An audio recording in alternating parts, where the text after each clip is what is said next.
Au nom du Père, du Fils et du Saint-Esprit, ainsi soit-il. Bien, chers frères, saint Paul nous dit dans l'épître aux Romains que nous venons de lire, « De même que vous avez livré vos membres, les membres de votre corps, en les faisant obéir à l'impureté et à l'injustice pour arriver à l'injustice, c'est-à-dire au péché, de même, maintenant que vous êtes chrétiens, livrez maintenant vos membres, les membres de votre corps, en les faisant obéir à la justice, pour ainsi arriver à la sainteté. » Ainsi, nous le voyons par l'enseignement de l'Église, notre corps, puisque nous sommes faits d'une âme, certes, mais aussi d'un corps, d'une union unique entre notre corps et notre âme, notre corps participe à notre salut. Et c'est pourquoi le corps du chrétien participera à notre récompense.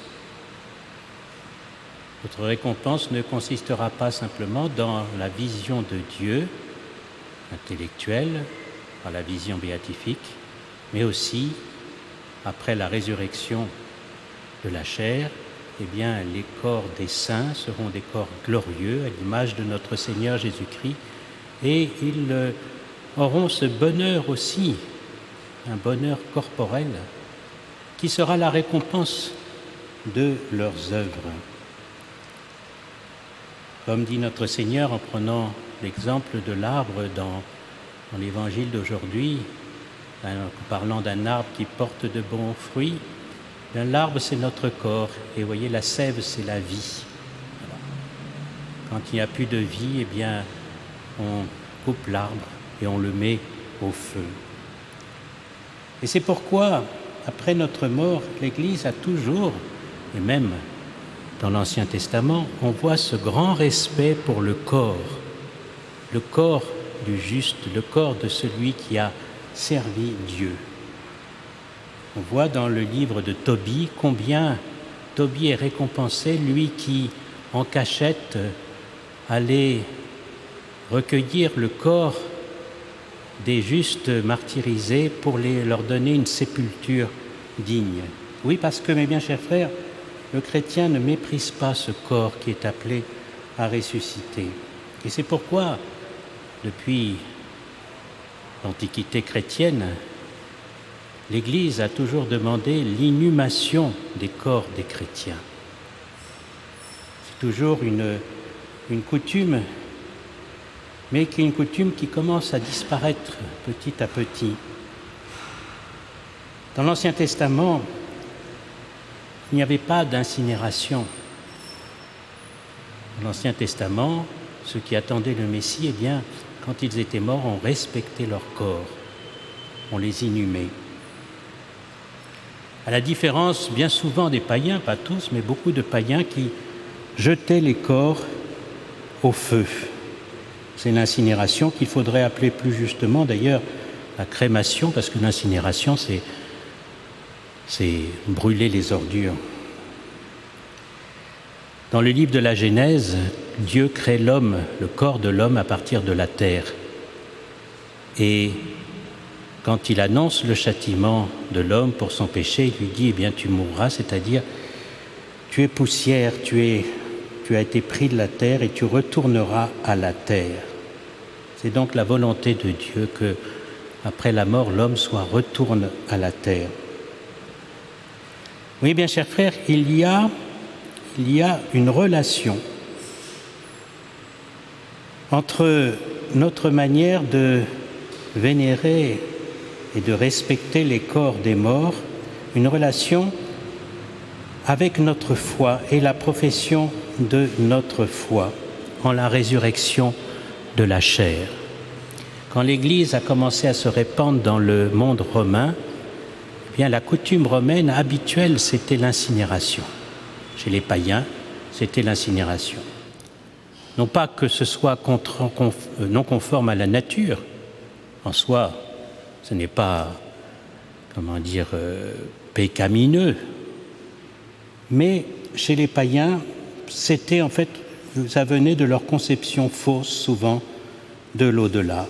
Et le christianisme, en se répandant dans l'Empire romain, a développé cette habitude de respecter les chrétiens, dès le départ, les chrétiens des martyrs, qui avaient été même souvent, avaient subi des supplices épouvantables. Eh bien, les chrétiens allaient recueillir ces corps et ne leur rajoutaient pas davantage de supplices, mais ils les recueillaient, ces corps qui avaient été brisés par la main des persécuteurs. Oui, on doit laisser la nature faire son œuvre. Ce n'est pas la même chose que de mettre un corps en terre et de le laisser se décomposer. Ce sont les lois de la nature. Ce n'est pas la même chose que de les enfourner dans un four que l'on fait grimper à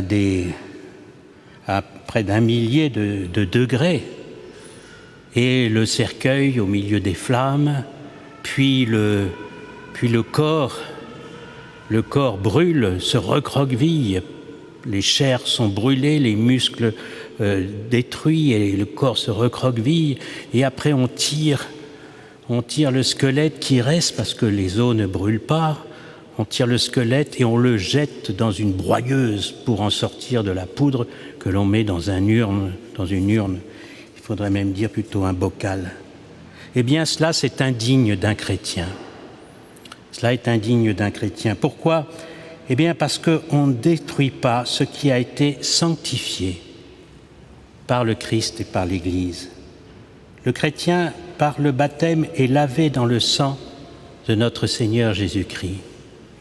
Le chrétien a été oint par les onctions qu'a fait le prêtre le jour de son baptême.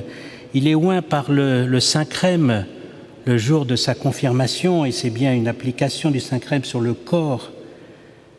Le chrétien vit de l'Eucharistie, son corps est en contact avec la chair même de notre Seigneur Jésus-Christ, ce qui le sanctifie.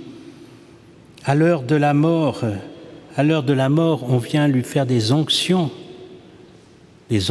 pour le préparer à cette ultime étape de sa vie sur terre. Après, l'Église, avant d'emporter le corps dans sa dernière demeure, va l'encenser au cours de l'absoute des messes de funérailles, va le bénir. On ne détruit pas cela. Ce n'est pas chrétien, ce n'est pas conforme à la dignité du chrétien.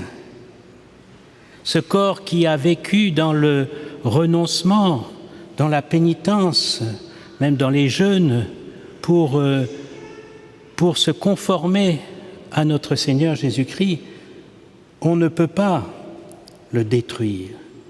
Ce n'est pas chrétien. Certes, un corps qui est détruit, et les martyrs, il y en a eu beaucoup de martyrs qui ont été brûlés, Sainte Jeanne d'Arc, dont on a jeté les cendres à la Seine, de nombreux martyrs qui ont subi cela, Maximilien Kolbe dans un camp en Pologne qui a été martyrisé et ensuite qui a été brûlé dans un four crématoire. Le bon Dieu peut reconstituer un corps, même s'il a complètement disparu, été dissipé, sa puissance est infinie. Donc pour eux, nous ne nous inquiétons pas, mais parce que nous savons que Dieu est tout-puissant et que cette destruction a été contre leur volonté par des méchants.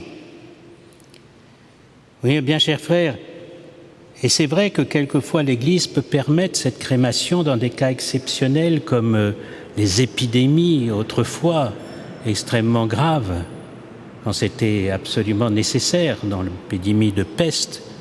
Mais d'une manière générale, l'Église pousse à l'inhumation du corps pour des raisons de foi, pour des raisons de profession de foi. C'est aussi la piété. Comment un enfant peut-il jeter son père dans un four ? Comment peut-il jeter sa mère dans un four? Comment une mère ou un père peut-elle demander dans son testament qu'on détruise son corps par le feu et demander à ses enfants d'accomplir cela, eux qui sont la chair de sa chair? Comment une mère peut-elle demander l'incinération de son enfant qu'elle a nourri, à qui elle a donné le sein? Comment un homme qui a aimé son épouse, avec laquelle il ne forme qu'un seul corps, comme le dit saint Paul, comment peut-il la jeter dans un four, et un four crématoire? Eh bien, chers frères, et j'utilise bien le mot parce que c'est cela, c'est des fours crématoires. On est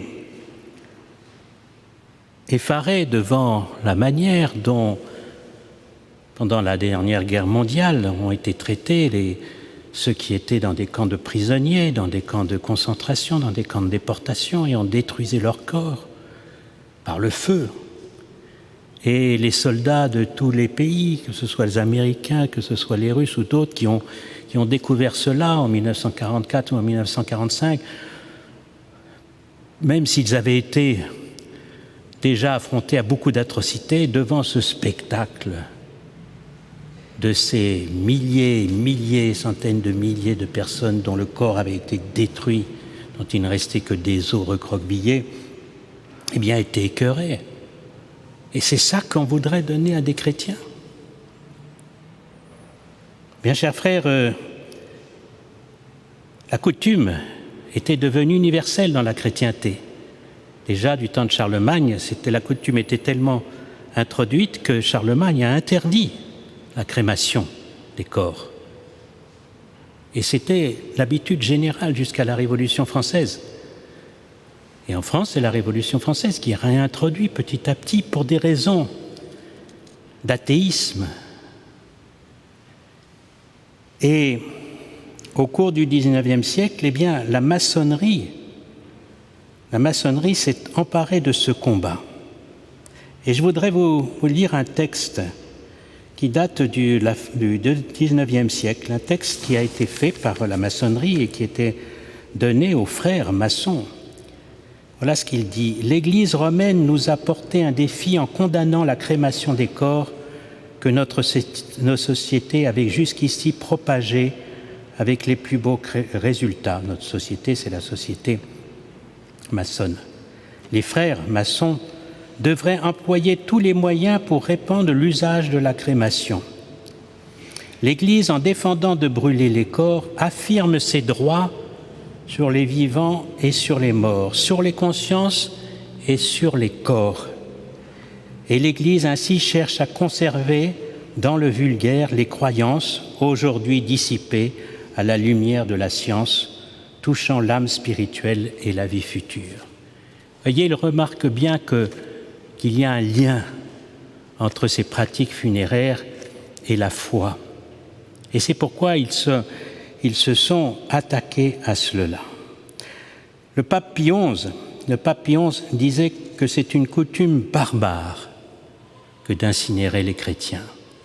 Et le mot est juste parce que barbare, c'est païen, c'est le retour à la barbarie, à ceux qui ne croient plus en la survie de l'âme, à ceux qui ne croient pas à la résurrection de la chair. Oui, comme ces païens que saint Paul essayait de convertir à Athènes, qui l'ont écouté avec beaucoup d'intérêt, mais quand saint Paul leur a parlé de la résurrection de la chair, ah non, ça ne nous intéresse pas. Ça ne nous intéresse pas. Et au fur et à mesure que le christianisme s'est répandu dans l'Empire romain, eh bien, l'incinération, la crémation a disparu. Et au fur et à mesure que notre Europe chrétienne s'est déchristianisée, eh bien, la crémation réapparaît. Je regardais les statistiques. En 1980, en France, il y avait 1% de personnes qui demandaient à être incinérées. Aujourd'hui, en 2022-2020, statistique, 30% en France de personnes demandent à se faire incinérer. Dans la ville de Paris, c'est 50%. 50%. En 1963, l'Église, qui jusque-là avait été très sévère, elle ne permettait pas que l'on fasse des obsèques religieuses pour une personne qui avait demandé, pour un chrétien qui avait demandé à être incinéré.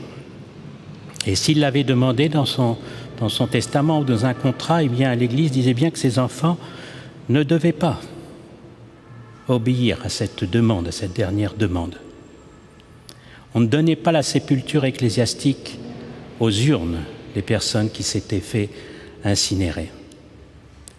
On ne faisait pas d'obsèques pour eux. Ça n'empêche qu'on pouvait dire des messes pour eux en privé, mais on ne pouvait pas faire de messe publique, une coutume que nous avons gardée ici.